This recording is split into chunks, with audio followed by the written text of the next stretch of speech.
बाबा दुआरवा हो चंदना के गछिया, झुरु झुरु बहेला बायार, ताही तर बाबा हो से जल गवले, सोई रहले अनाचित।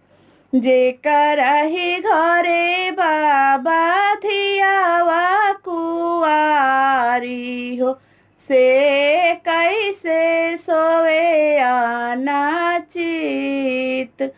किछु बेटी सुतिला, किछु बेटी जागिला, किछु बेटी दाहे जावा के सोच।